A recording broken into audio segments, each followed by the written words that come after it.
누가 우리를 그리스도의 사랑에서 끊을 수 있을까? 이 땅에 어떤 환난이나 공고나 박해나 기근이나 적신이나 위험이나 칼이나 높음이나 기쁨이나 다른 어떤 피조물이라도 우리를 우리 주 그리스도 예수 안에 있는 하나님의 사랑에서 끊을 수 없다라는 것이 우리가 지난주에 봤던 로마서 8장 31절부터의 말씀, 그러니까 로마서 전반부의 결론에 해당하는 말씀이었습니다. 예수 그리스도로 말미암아 하나님이 우리를 의롭게 하시고 의롭게 된, 그러니까 의롭게 되었다라는 것은 바로 구원을 받은 하나님의 자녀가 되었다라는 것인데, 구원받은 우리들 하나님께서 든든히 끝까지 책임지시고 붙잡으신다라는 것이 지난주에 그 말씀, 로마서 전반부의 그 결론에 해당하는 말씀이었습니다. 이러한 말씀을 듣고요, 이렇게 분명히 질문하는 사람들이 있을 겁니다. 그런데 이전에는 그게 신앙생활 잘하고 예수 잘 믿어 보이는 그런 사람들이었는데, 지금 와서 보니까 전혀 예수 안 믿는 변절한 사람도 있고 믿음에서 떠난 사람도 있고 믿음이 상당히 흔들리고 있는 사람들 정말 우리 눈에 보이는데, 우리 가족 중에도 그런 사람이 있고 우리 심지어는 내 자녀나 배우자에도 그런 사람이 있는데, 하나님 정말 하나님의 사랑에서 끊을 수 없는 것이 아무것도 없는 것이 맞습니까? 라고 질문할 수 있다라는 거예요. 그럼 정말 그 사랑에서 끊을 수 있는 것이 세상에 아무것도 없다라는 것에 대한 증거를 한번 보여주세요라는 거예요. 특별히 그 당시에요, 이 질문에 대하여, 이 선언에 대하여서요, 이렇게 질문한 사람들도 있었어요. 그렇다면 유대인들은 어떻게 된 겁니까? 하나님의 사랑에서 끊을 수 있는 것은 아무것도 없다고 했는데, 지금 보니까 대부분의 유대인들이 예수님을 믿기는커녕 오히려 예수님을 박해하고 십자가에 돌아가시도록 하고, 예수님을 믿는 교회와 성도들을 심지어 제일 심하게 박해하고 반대하는 사람들이 바로 이 대부분의 유대인들인데, 그럼 하나님의 사랑이 어떻게 된 겁니까? 라고 질문을 할 수 있다라는 거예요. 우리가 알고 있는 것처럼 유대인들은 그들이 혹은 또 이스라엘이라고 불리우는 유대인들은 하나님의 택하신 그런 사람들이었잖아요. 그래서 하나님이 그들에게 약속을 주시고 그들을 선택하셔서 하나님의 자녀 삼아 주셨는데, 왜 그들은 예수를, 물론 어떤 유대인들은 믿지만 대부분 믿지 않느냐, 그런 정말 이 하나님의 말씀이 틀린 것이 아니냐라는 그런 질문이 나오게 되는 거예요. 이에 대해서요, 로마서 9장부터 11장은요 이에 대한 질문에 대한 답이 되는 거예요. 9장부터 11장까지 유대인, 더 정확히는 이스라엘이라고 불리우는 이 하나님의 택하신 자녀들에 대한 말씀을 주시는 거예요.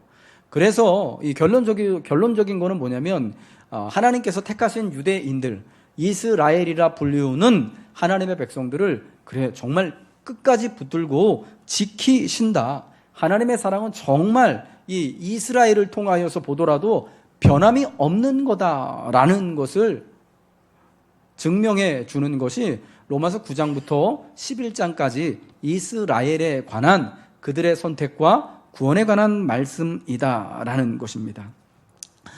지금 현재 그런 대부분의 많은 이제 유대인들의 모습을 본다면은 전혀 예수를 믿지 않고 오히려 예수 믿는 믿음을 반대하고, 우리는 예수님을 하나님으로서 고백하고 경배하고 있지만 그들은 여전히 예수를 반대하고 반박하는 입장에 있는데, 어떻게 그럼 하나님의 말씀이, 하나님의 구원과 선택이 정말 흔들리지 않고 변하지 않는 것이다라고 말할 수 있느냐?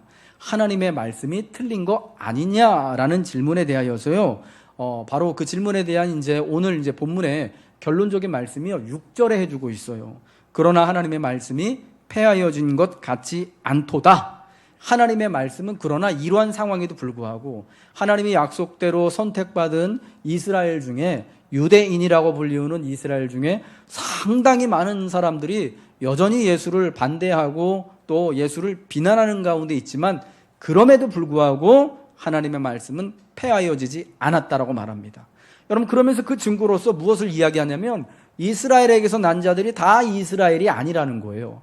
그러면서 아브라함과 이삭의 예를 드는 겁니다. 아브라함의 자녀들이 다 약속의 자녀가 아니라 하나님께서 아브라함과 이삭에게 약속으로 주신 이삭만이 약속의 자녀 이스라엘이 되는 것이고, 이스라엘이 리브가 한 사람으로 인하여서 아들을 그것도 쌍둥이를 낳았는데, 하나님의 말씀에 따라서 작은 자, 작은 자, 약속으로 말미암아 태어난 그 사람이 하나님의 약속의 자녀, 선택된 자녀가 되었다라는 거죠. 그래서 지금 우리가 이렇게 봤을 때 이 표면적으로 모든 이제 유대인들이 다 하나님의 약속을 받은 사람들인 것 같지만 옛적에 아브라함 때에도 이삭 때에도 야곱 때에도 오직 이스라엘이 하나님이 부르시는 자는 약속으로 말미암아 태어난 자들인 것처럼 오늘날에도 오직 예수 그리스도를 믿는 그 약속으로 말미암아 믿음 안에 있는 사람들만이 진짜 약속의 자녀, 진짜 이스라엘이라는 거예요. 그러면서 하나님의 말씀은 그러므로 지금껏 패하여지지 않고 하나님이 약속하신 자, 선택받은 자는 반드시 하나님이 붙잡으시고 구원해내시고 하나님이 영화롭게 하신다라는 것을 말씀해 주는 겁니다. 하나님의 사랑에서 끊을 수 있는 것, 하나님의 약속과 선택에서 우리를 끊을 수 있는 것은 정말 아무것도 없다라는 것을 다시금 선포하는 것이죠. 사랑하는 성도 여러분, 그러므로 우리가 로마서 9장부터 11장에 있는 이 유대인의 구원에 관한 말씀을 들을 때 우리는 어떻게 받아야 되냐면요. 그럼 진짜 이 세상에 있는 많은 유대인들이 다 구원을 받게 되는가? 여러분, 물론 이제 그런 또 생각을 또 하게 되기도 하겠지만은 무엇보다도 먼저 하나님의 약속은 변함이 없다라는 것에서 하나님은 선택하신 거에 대해서 후회함이 없이 하나님이 택하신 자들을 반드시 은혜 가운데 구원해내시고 하나님의 영광 가운데로 이끄신다라는 것, 반드시 그리스도 예수에 대한 충만한 믿음을 통하여서 구원해내신다라는 것을 우리가 믿고 그 안에서 우리의 믿음이 약해 있을 때라도 큰 근심이 있고 그치지 않는 마음의 고통이 있을 때조차도 여러분 이 말씀을 붙들고 우리가 담대해야 한다라는 것입니다. 여러분 오늘날에도요 많은 유대인들이요 예수님 믿지 않아요. 그런데 유대인 그룹 중에요 메시아닉 주라는 그룹이 있어요. 유대인들도요 우리 기독교인들처럼요 여러 분파가 있거든요. 그러니까 우리 기독교가 여러분 여러 교회가 있잖아요. 뭐 카톨릭 교회도 있고 개신교회도 있고 개신교회 중에 우리처럼 장로교파도 있고 감리교파도 있고 또 침례교파도 있고 순복음도 있고 오순절도 있고 성결교도 있고 나사렛교도 있고 정말 많은 파가 있지 않습니까? 이런 것처럼 유대인들도 굉장히 많은 분파가 있는데 그 중에 메시아닉 주라는 이제 유대인 분파가 있어요. 지금 현재. 근데 이게 주라는 게 이제 유대인을 영어식으로 이제 유대인을 뜻하는 건데 그러니까 뭐냐면 메시아를 그리스도를 메시아로 믿는 예수를 메시아로 그리스도로 믿는 유대인들이 있다라는 거예요. 지금. 여러분 이게 되게 신기한 건데 이 사람들은요 그렇다고 우리처럼 기독교인은 아니에요. 그러니까 이게 아직도 우리가 신학적으로 참 어떻게 정말 밝혀내지 못한 부분들이 너무나 많은데 나중에 하나님께서 이제 이 땅에 온전히 하나님의 그 영광과 나라가 온전히 이 땅에 임하게 되는 그때 참 그때면 우리가 참 이 사도 바울이 말한 것처럼 얼굴과 얼굴을 대면하고 분명히 밝히 알 수 있겠지만 지금은 진짜 너무 신비에 쌓여 있는 게 너무 많은데 여러분 그 사람들은요 메시아닉 주라고 불리는 사람들은요 예수님을 믿어요. 지금 유대인인데 물론 이제 유대교 중에서 아주 소수 분파입니다. 그들을 통하여서 또 그들은요 하나님의 약속을 믿고 그리고 또 예수를 또 그리스도로 하나님으로 고백하는 사람들이에요. 근데 그 유대인 그러니까 유대교라는 카테고리 안에 있어요. 근데 우리처럼 교회는 아니에요. 교인은 아닌 거예요. 근데 예수님을 믿어요. 그러니까 이게 되게 아무튼 참 희한한 그런 이제 이 상황인 건데요. 우리는 그래서 이제 이렇게 보게 되는 거죠. 진짜 하나님의 약속이 폐하여지는 것이 아니라 저 원래 하나님께서 택하신 유대인들, 하나님께서 율법을 주시고 하나님께서 정말 그 모든 은혜대로 그들을 택하신 저 유대인들을 통하여서 진짜 구원하시는 그런 은혜를 지금 하나님께서 일으키고 계시는구나 라고 2019년 오늘 우리는 그렇게만 단지 고백할 수밖에 없는 것 같아요. 여러분 그러나 중요한 것은 뭐냐면 이 로마서 9장부터 11장에 나와 있는 이 유대인의 이야기를 통하여서 유대인에 대한 선택과 구원의 이야기를 통하여서 오늘 하나님이 약속하신 가운데 선택하신 나의 구원, 우리의 구원과 우리의 믿음이 하나님이 우리를 붙드시는 그 사랑 안에서 이거는 변함없는 것이다, 든든한 것이다, 확실한 것이다 라는 것을 우리가 믿고 고백해야 한다라는 것입니다. 오늘 저는 그래서 이제 좀 이렇게 좀 원래 준비한 것에서 좀 거꾸로 이야기를 하는데요. 오늘 본문에 보니까 바울이 큰 근심과 고통 가운데 있었다라고 말합니다. 하나님의 말씀이 폐하여지지 않은 것을 다시금 확인하고 선언하는 바울에게요, 우리를 그리스도 예수의 사랑에서 끊을 수 있는 것은 아무것도 없습니다. 세상의 어떤 권세라도, 어떤 피조물이라도, 심지어 천사라도, 또 심지어 사단이라도, 세상의 어떤 환경도 그리스도 예수 안에 있는 하나님의 사랑에서 우리를 끊을 수 없다, 나를 끊을 수 없다라는 그런 강한 확신과 신념을 고백하는 바울에게, 내 마음에 진짜 내가 진실되게 말하는데, 내가 거짓말로 말하는 게 아니라 정말 내 중심을 가지고 말하는데 내 안에 큰 근심이 있다, 마음에 그치지 않는 고통이 있다라고 말합니다. 여러분, 이건 참 우리에게 참 낯설어 보이게 하는 거예요. 낯선 거예요. 왜냐? 우리가 알고 있는 성경을 통해서 본 바울은 어떤 사람입니까? 어떤 사람이에요? 굉장히 강인한 사람 아닙니까? 비록 그가 육신에 질병이 있고 약하고, 또 그가 복음을 위하여서 수고할 때 진짜 매를 맞고 40에 하나 감한 매를 3번이나 맞고, 굶주림을 당하고 비웃음을 겪고 커다란 질병을 견뎌내는 그런 위기 가운데서도 항상 여러분, 이 마음이나 삶이 꼿꼿하게 변하지 않잖아요. 강인한 그런 사람입니다. 그런데 그런 그에게요, 큰 근심과 마음에 그치지 않는 고통이 있었대요. 예. 여러분, 이것은요, 바울 자신에게 매우 진지하고 심각하게 받아들여지는 일이 있었다라는 것을 말하는 거예요. 하나님의 말씀이 폐하여진 것 같지 않다라고 또 이렇게 또 고백을 하면서도 동시에 그의 마음에 큰 근심과 그치지 않는 고통을 주고 있었던 것이 뭐냐면, 자신의 형제, 오늘 3절에서 말하는 것처럼 고륙의 친척들인 이스라엘 사람들로 인한 것이었습니다. 분명히 말하자면은 이스라엘 사람들에게 하나님께서 택하신 하나님의 선민이라고 불리우는, 하나님의 약속된 자녀들이라고 불리우는 유대인들, 이스라엘 사람들 중에 사실은 상당히 많은 사람들이, 거의 대부분의 사람들이 예수님을 거절하고 믿지 않고 있는 상황 때문에 그랬다라는 겁니다. 바울은요, 자신과 같이 자신의 형제 및 고륙의 친척 모두가, 자기의 유대인 이웃들, 형제들, 가족들 모두가 예수님을 그리스도로, 그리고 오늘 본문에 나오는 것처럼 5절에 나온 것처럼 세세의 찬양을 받으실 하나님으로 함께 경배하기를 원했습니다. 영접하기를 원했습니다. 그래서 여러분, 그가 그 모든 환난과 또 어려움에도 불구하고 끊임없이 쉼없이 전도자의 삶을 살았던 거예요. 그래서 또 이방의 지역에 가서 전도할 때면 맨 처음에 항상 하는 것처럼 유대인의 회당에 들어가서 먼저 유대인들에게 복음을 전하고, 그리고 난 다음에 회당에서 나와서 이방인들에게 복음을 전했던 거죠. 여러분, 이 말이 진실인 것이요, 그가 3절에 이렇게 고백해요. 나의 형제 곧 고륙의 친척을 위하여 내 자신이 저주를 받아 그리스도에게서 끊어질지라도 원하는 바다. 이게 무슨 말이냐면, 심지어 나는 정말 진실되게 말하는데 우리 형제들이, 우리 유대인, 우리 친척들, 우리 가족들이, 우리 민족이 또 구원을 받는다면, 예수를 믿는다면 나는 그리스도에게서 끊어져도 나는 좋다. 자기의 구원과 그들의 구원을 맞바꾸더라도 나는 그렇더라도 너무 기쁘겠다라고 말한다라는 겁니다.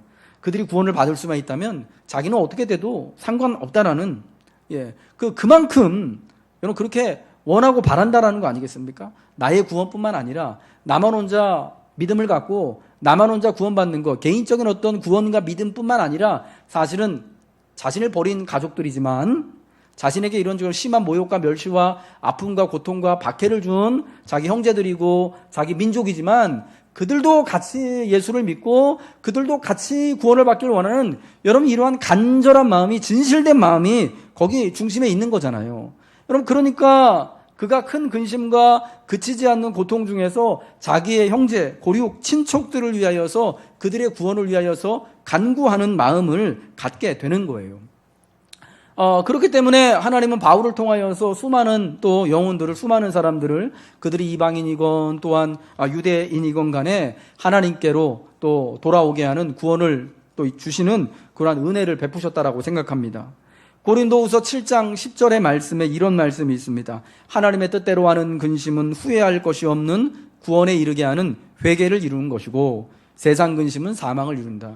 여러분은 어떤 마음에 어떤 근심이 있으십니까? 우리 모두가 다 사실은 이 땅을 살면서 마음에 근심하는 바가 있고 그치지 않는 괴로움과 고통이 있죠.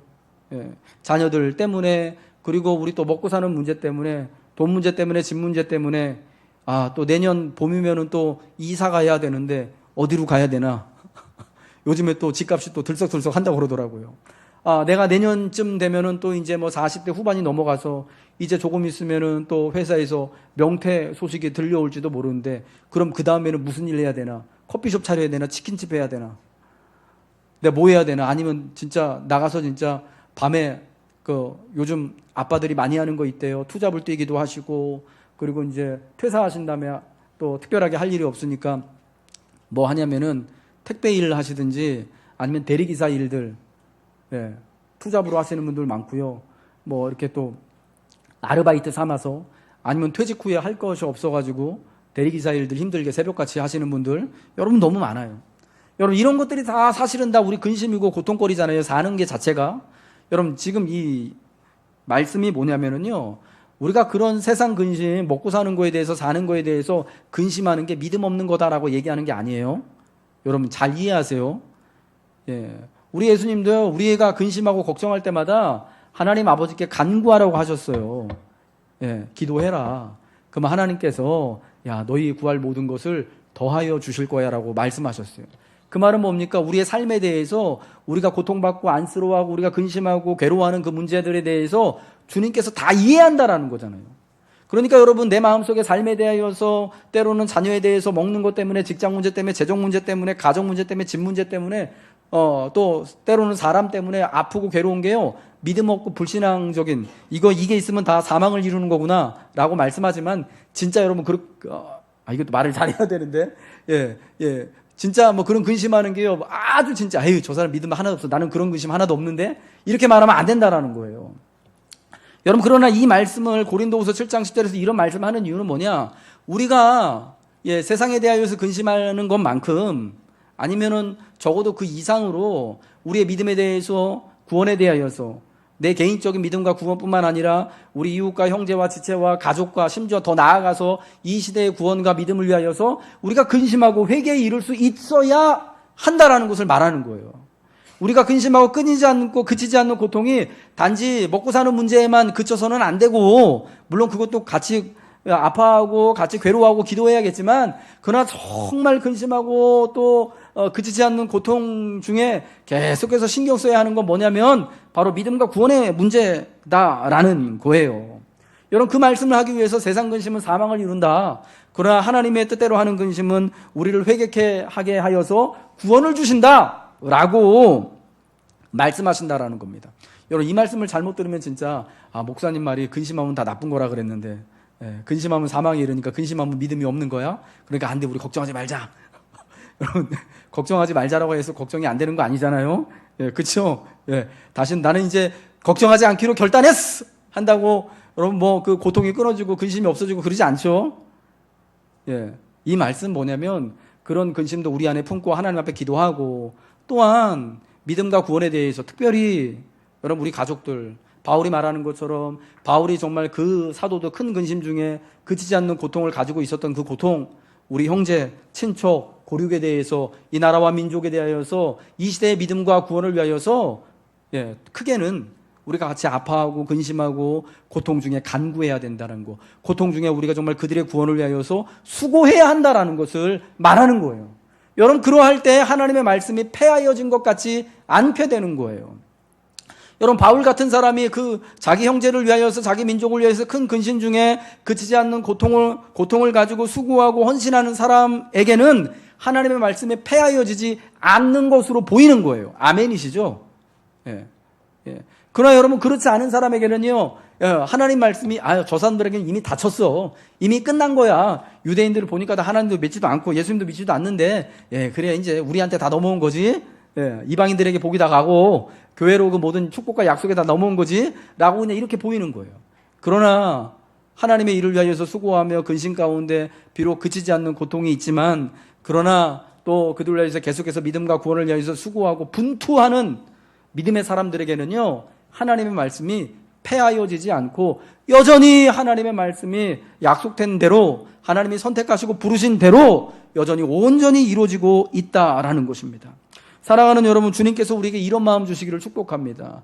우리가 근심하고 또 그치지 않는, 끊이지 않는 마음속의 고통에 우리의 삶에 대한 것, 우리의 먹고 사는 것에 대한 것, 자녀에 대한 것 외에도, 여러분 그 외에도 아니 오히려 더 많이 우리 이웃에 대한 구원을 위해서, 내 자녀의 믿음과 구원을 위한 것에 대하여서, 그들이 함께 예수 믿고 구원받을 것에 대한 여러분 그런 큰 근심과 그치지 않는 고통을 우리가 품기를 바랍니다. 그들에 대한 무거운 책임감과 부채의식이 우리에게 있어야 한다라는 겁니다. 성도의 가장 큰 근심은 무엇이 되어야 하는가? 여러분, 믿음이 없는 가족들, 내가 이 상황에서 믿음 없는 나에 대하여서, 믿음 없는 형제에 대하여서, 믿음 없고 참 말씀대로 살아가지 않는 이 이웃들에 대한 것들이 우리의 큰 근심이 되어져야 한다라는 거예요. 자녀들이 하는 일이 잘 풀리지 않아서 남편이 좀 회사에서 참 힘들고 괴로워하는 것 때문에 참 근심되고 걱정되시죠. 그런데 정말 진짜 문제는 믿지 않는 자녀가 진짜 우리에게 근심이 되어져야 한다라는 거예요. 어떤 권사님에게 아들이 둘이 있었습니다. 이 권사님이요, 우리 교회 권사님은 아니에요. 제가 어떤 책을 봤어요. 그랬더니 거기 이제 그 얘기가 나오더라고요. 권사님이 아드님들 때문에 이제 걱정하고 근심하는 가운데 담임 목사님을 찾아가서 이제 상담하는 거예요. 목사님, 저 그 두 아들이 있는데요. 큰 아들은 예수를 잘 믿어요. 아니. 큰 아들은 예수를 잘 믿지 않아요. 그런데 부자예요. 잘 살아요. 돈이 많아요. 근데 작은 아들은 예수님을 잘 믿는데 가난해요. 맨날 와가지고 도와줘야 되고 손벌려야 되고 힘들어요. 목사님, 우리 큰아들은요, 예수님은 안 믿지만 잘 살아서 그래서 걱정이 덜해요. 그런데 작은 아들은 예수님은 잘 믿지만 너무 가난해서 못 살아서 걱정이에요. 우리 작은 아들을 위해서 좀 기도해 주세요. 작은 아들을 위해서 목사님이 기도하시는 것 저는 맞다라고 생각해요. 성도가 참 이 땅에서 약하게 사는 거 보면 얼마나 마음이 아픕니까? 근데 여러분, 진짜 그 권사님이 걱정하고 근심해야 되는 거는 큰아들이에요. 그럼 이 땅에서 돈 많이 벌고 잘 사는 거, 그거, 꼭 중요한 일이죠. 그럼 너무 좋겠죠. 그런데 진짜 더 중요한 우선순위가 뭐냐? 그것도 중요하지만 더 중요한 일은 우리가 예수 믿고 구원받는 거 아니겠습니까? 하나님의 약속과 은혜 가운데 우리가 머무는 거 아니겠습니까? 그 하나님의 부요하심을 따라서 하나님을 아버지로 고백하고 살아가는 거 아니겠습니까? 여러분, 그런데요, 우리는 자꾸 종종 우리가 예수를 믿으면서도 항상 우리의 근심이요, 우리 안에 있는 그치지 않는 고통이요, 믿음에 대한 것, 구원에 대한 것이 아니라 돈에 대한 것 되고요, 자식에 대한 것이 되고, 건강에 대한 것이 되고, 사람에 대한 것이 자꾸 된다라는 거예요. 여러분, 우리가 이 땅을 살아가면서 우리 안에 있는 근심과 그치지 않는 이 고통은요, 마음속에 있는, 삶 속에 있는 고통은 그치지 않을 것입니다. 되게 답답하시죠? 그런 얘기 들으니까. 분명히 그럴 거예요. 40대에는 40대의 근심과 고통이 있을 것이고요. 60대에는 60대, 70대에는 70대, 90대에는 90대의 그 근심과 고통이 분명히 있으실 겁니다. 여러분, 그런데 여러분, 진짜 우리가 아파하고 우리가 근심하고 진짜 끊이지 않는 고통 가운데 하나님의 말씀을 붙들고 있어야 하는 건 뭐냐? 우리의 믿음과 구원에 관한 것이 되어져야 한다라는 거예요. 그것도 내 개인적인 믿음과 구원뿐만 아니라 믿지 않는 사랑하는 가족들, 이웃들, 형제들, 우리 고륙의 친척들을 위한 이런 그러한 근심과 마음의 큰 무거운 고통을 우리가 붙들고 있어야 한다라는 것입니다. 여러분, 그러할 때 하나님의 말씀이 폐하여지지 않고 여러분을 통하여서 우리의 간구와 우리의 수고와 우리의 또 증거함을 통하여서 마침내 하나님이 약속 가운데 택하신 하나님의 자녀들이 하나님께로 우리 같이 돌아오게 되고 함께 은혜를 누리고 함께 영광을 누리게 되는 줄 믿으시기 바랍니다. 바울도요, 왜 택함받은 이스라엘 사람들, 유대인이라고 불리우는 이스라엘 사람들이 모두가 다 구원받지 못할까에 대한 이유를 잘 알지 못해요. 하나님께서 정말 아브라함을 통하여서 그리고 모세를 통하여서 저 애굽 땅 종살이 하던 곳에서 불러내어서 이 사람들이 다 이제는 내 아들이다. 오늘 13절에 말한 것처럼 내가 에서는 미워하지만 야곱은 사랑한다. 여러분, 이 말씀 가지고 오해하시면 안 돼요. 어떤 사람은 하나님이 정말 미워하는 사람이 있고 어떤 사람은 하나님이 더 사랑하는 사람이 있다는 게 아니라 이게 여러분 히브리적인 관용구인데 뭐냐면 내가 에서도 좋아하지만 야곱은 더 좋아한다라는 거예요. 무슨 말씀인지 아시겠죠? 너는 에서 같은 사람이고 나는 야곱 같은 사람이야. 이렇게 해서 미워하는 사람 있고, 여러분 그런 게 아니라 이게 히브리적인 그런 관용구 이제 표현인 거예요. 그러니까 우리도 여러분 옛날에 할머니들이 어머니들이 애들 말썽 부리고 말 안 들으면 그런 얘기 많이 했잖아요. 에이 썩을 놈 하고 에이 막 연병할 놈 막 죄송합니다 막 이런 얘기 하잖아요. 예, 그 정말 귀하게 여기고 사랑하는 아들인데, 여러분 그런 거라는 거예요. 이제 그런 식으로 생각하시면 좋다라는 거예요. 내가 에서도 귀하게 여기지만 야곱은 내가 조금 더 사랑한다, 라는 이제 그런 의미다, 라는 거거든요. 여러분 그 야곱을 통하여서 하나님 또 야곱 안에서 또 육신적으로 그 야곱의 자녀들로 태어난 이스라엘 모든 사람들, 유다인들이요, 여러분 다 예수님 믿으면 얼마나 좋겠습니까? 아니 다는 아니더라도 정말 약속이 진짜 하나님의 약속이 진짜 약속이 이 시대에 정말 예수님을 통하여서 이루어졌다면은 제 생각에는요 적어도 한 50% 이상은, 예, 유대인 100명, 그 당시 한 1000명 중에 한 500명 정도는 예수님 믿으면은 그래도 하나님이 그래도 우리 중에서 절반은 구원하셨구나, 이렇게 하면 얼마나 여러분 듣기 좋고 보기 좋아요? 그런데 그렇지 않았거든요. 유대인들 중에서 예수 믿는 사람은 정말 작았고요.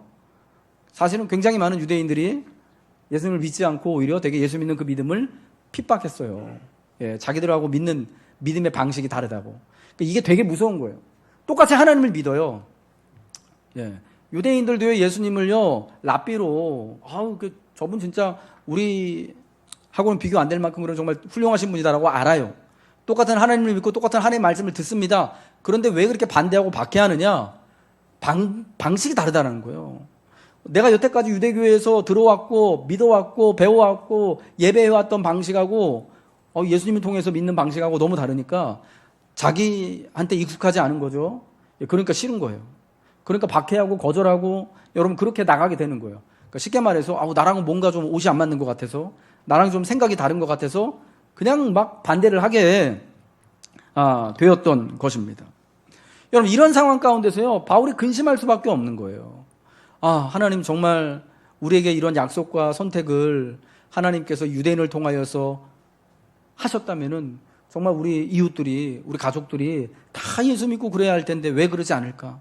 그러니까 여러분 그런 큰 근심과 끝이지 않는 고통이 있는데, 여러분 이유를 다 바울이요 세세히 알지 못해요. 그래서 왜 유대인들은 믿지 않는가에 대한 답이 여러분 사실 9장 지금 우리가 13절까지 봤지만 이게 사실은 여러분 분명하게 어떤 클리어하게 여러분 마음속에 확 와닿습니까? 이스라엘이다, 이스라엘이 아니구나. 아브라함 자식이라고 해서 다 똑같은 하나님 택하신 자식이 아니구나. 예, 이삭 그렇지. 에서랑 야곱이 있었는데 야곱만 택함 받았지. 여러분 이게 여러분 마음에 와닿으세요? 솔직히? 어떤 경우는 여러분 그러실 수 있죠. 그럼 내가 에서면 어떡하지? 여러분 그런 마음 안 드세요? 내가 이삭이 아니고 이스마엘이면 어떡하나? 예, 우리가 사실은 그렇다고요. 예. 여러분 바울도요 그 선택과 하나님의 선택과 약속에 대해서 사실은요 이거 오늘 할 거 준비할 거 다 못하겠네요. 하나만 하고 말게요. 오늘 왜 근심하고 고통하는지만, 예, 바울조차도요 다 이해하지 못해요. 다 알지 못해요. 왜 하나님이 이렇게 택해서 놓고서 왜 이 전체 이스라엘은 다 예수님을 안 믿을까? 몰라요. 하나님이 택하셨다면은 하나님이 오늘 말씀을 보신 것처럼 이 놀라운 특권들을 주셨잖아요. 영광도 주시고 양자됨도 주시고 율법과 언약과 약속과 예배함과 조상들도 그들의 것이고 심지어 그리스도도 그들 가운데 나게 하셨는데 왜 안 믿게 될까? 바울도 잘 몰라요. 그 이유를 잘 몰라요. 여러분 그 대사도도요. 예, 그렇지만 자기는 다 알지 못하지만요 도대체 막 그래서 알지 못하고 이해가 안 돼서 큰 근심과 끊이지 않는 고통 가운데 이 구원의 문제에 대해서 가지고 있지만, 그럼에도 불구하고 하나님께서 하나님의 말씀에 폐하여지지 않았다라는 것을 믿음으로 고백하고요, 그럼에도 나는 다 알지 못하지만 하나님은 그래도 지금 일하고 계시는 거야. 하나님께서 역사하시고 하나님 택하시고 약속 가운데 택하신 자들을 하나님께서 구원해 내시는 거야. 하나님이 붙잡고 있는 거야 라는 것을 믿는 거예요. 여러분 내가 알지 못하는 것이요 하나님에 대한 불신의 이유가 되지 말아야 하는 거예요. 여러분 아멘이시죠? 예. 우리 모르는 거 되게 많거든요. 근데 정말 많은 경우에 내가 이해가 안 간다고, 내가 잘 모른다고요, 이거 나 이해가 안 가니까 이거 하나님 못 믿겠어. 여러분 내가 잘 이해가 안 가는 상황에서 그런 이제 이해 안 가는 상황을 만나게 될 때 여러분 믿지 못하게 되어지는 경우들이요, 내 믿음이 의심되어지고 하나님이 정말 저 멀리 계신 것 같고, 예, 하나님에 대하여서 믿음이 떨어지는 경우들 여러분 우리가 너무나 많이 있지 않습니까? 여러분 그때 우리가 알아야 되는 게 있어요. 예. 우리가 아는 하나님은요 진짜 요만큼도 될락말락, 다가 아니라는 거예요. 여러분, 성경의 말씀을 통하여서 하나님의 전체를 다 하나님이 보여주시는 게 아니라 그저 이 성경의 말씀을 통하여서요, 우리가 구원받을 만한 지식에 있을 정도, 구원받을 만한 만큼의 그러한 그런 이 지혜와 약속을 보여주시는 것이지, 하나님에 대해서 전부를 다 알려주시는 것은 아니다라는 거예요. 다 알지 못하지만, 그래서 우리가 내가 알지 못하는 것 때문에 여러분 얼마나 답답하고 괴롭겠어요. 그래서 큰 근심과 마음속에 그치지 않는 고통이 있지만, 하나님이 택하신 자녀를 복되게 하신다고 하셨고, 하나님 우리를 처음부터 끝까지 지켜주신다고 했는데, 여전히 여러분의 삶에 여러분 힘든 거 되게 많잖아요. 되게 많잖아요. 저도 지난주에 되게 힘들었어요. 여러분, 말할 수 없지만은 그러나 참 괴로운 일도 많았어요. 어쩌면 그게 매일같이 참 새롭게 근심되는 일도 생기고요. 한 3년 전부터 계속해서 붙들고 있는, 아니 오랜 동안 근심되는 일도 있어요. 여러분, 왜 하나님이 나를 사랑하신다면은, 우리를 붙잡으신다면은 여러분 그런 거 왜 다 해결해 주지 않으실까요? 우리 몰라요. 잘 이해하지 못하겠어요. 알지 못해요. 그럼에도 우리는 큰 근심과 그치지 않는 고통 가운데 여전히 하나님의 선하심을, 여전히 하나님의 신실하심을 믿고 붙잡고 살아가야 되는 거예요. 여러분, 이것이 하나님의 그치지 않는 사랑 가운데 있는 사람들의 모습이다라는 거예요. 여러분, 믿음은요, 흔들리면서 나아가는 거예요. 언제고 삶이 흔들리지 않는 적은요, 단 한순간도 없는 거예요. 여러분이 어떤 상황 가운데 서 계시든지요, 그 삶은요, 언제든지 흔들릴 수밖에 없는 거예요. 여러분, 중요한 것은 내 삶이 흔들린다고 해서요, 내가 이제 내 삶의 모든 것이, 내 믿음의 모든 것들이, 내가 믿는 하나님의 모든 것들이 다 부인되고 부정되는 것이 아니라, 내가 그럼에도 불구하고 내가 조금 흔들릴지라도, 그러나 하나님께서 나를 완전히 넘어져서 일어서지 못하도록 하시는 게 아니라, 그 흔들림 가운데서 다시금 중심을 잡아주셔서 다시금 꼿꼿이 살아갈 수 있도록 해주실 거야. 다음에 또 흔들리더라도 하나님께서 또 그때도 또 나를 붙잡아 주실 거야. 이것이 나를 향한 하나님의 약속이고, 하나님의 선택이고, 하나님의 끊을 수 없는 사랑이야 라는 것을 우리가 고백해야 한다라는 것이죠. 여러분, 물론 이러한 것은요, 우리가 오랜 세월 동안 우리의 삶을 통하여서 살아가면서 우리의 삶이 계속해서 흔들리고 그치지 않는 고통 가운데 여전히 하나님의 말씀이 폐하여지지 않았다라는 것을 붙들고 살 때에만, 흔들린 사람만이 여러분 알 수 있고 고백할 수 있는 거라고 생각합니다. 하나님의 말씀은 그럼에도 불구하고 폐하여지지 않는구나라는 것은요, 마음속에 큰 근심과 그치지 않는 고통을 붙잡고 살아가는 바울 같은 사람만이 할 수 있는 고백인 거예요. 여러분, 이 말을 바울이 하니까 우리보다 훨씬 더 고생스러웠고 훨씬 더 고통스러웠던 여러분, 그분이 하니까 여러분, 이게 마음에 와닿는 거 아니겠습니까? 설득력이 있는 거 아니겠습니까? 우리 사랑하는 성도 여러분들, 하나님의 말씀은요, 폐하여지지 않고 오늘 교회를 통하여서, 그리고 하나님이 사랑하는 여러분을 통하여서 오늘 분명히 이루어지고 있는 줄로 믿습니다. 하나님 우리에게 또 그리스도 예수를 통하여서 믿음과 의로움을 약속하시고, 그 약속을 따라 믿음을 따라 우리 모두를 선택하셨습니다. 하나님이 택하시고 사랑하는 성도 여러분, 우리 모두가 다 하나님의 택하심을 따라 하나님의 자녀로 부름을 받았습니다. 우리는 하나님의 이 사랑 가운데서 결코 끊어질 수 없는 은혜를 누리며 우리의 삶을 살아가는 것입니다. 비록 여전히 내 삶에, 내 믿음의 문제에 대해서, 구원의 문제에 대하여서 여전히 흔들리고 큰 근심이 있고 마음속에 그치지 않는 고통이 계속될지라도 하나님의 말씀이 폐하여지지 않았음을 우리의 입술을 통하여서 고백하며 선포할 때, 전능하신 하나님께서 우리를 계속해서 우리의 삶 가운데 하나님이 우리를 붙드시고 인도하시는 은혜를 누리게 되는 줄로 믿습니다. 하나님의 이 약속을 따라서 흔들리지 않는, 흔들리는 가운데서도 취소되지 아니할 하나님이 선택하신 이 놀라운 사랑과 이 소망 안에서 약속의 사람으로서, 약속의 자녀로서 여러분 이 말씀을 붙들고 살아가시길 주님의 이름으로 축복합니다. 또한 하나님의 택하심을 따라서, 하나님 우리를 택하신 그 택하심에 따라 여러분 그 은혜를 따라서 우리의 또 믿음의 사명을 다 감당하며 우리의 믿음을 위하여서, 구원을 위하여서, 또한 이웃의 구원을 위하여서, 가족의 구원과 믿음을 위하여서 오늘도 간구하며 수고하시는 또 증인으로서의 삶을 감당하시길 주님의 이름으로 축복합니다.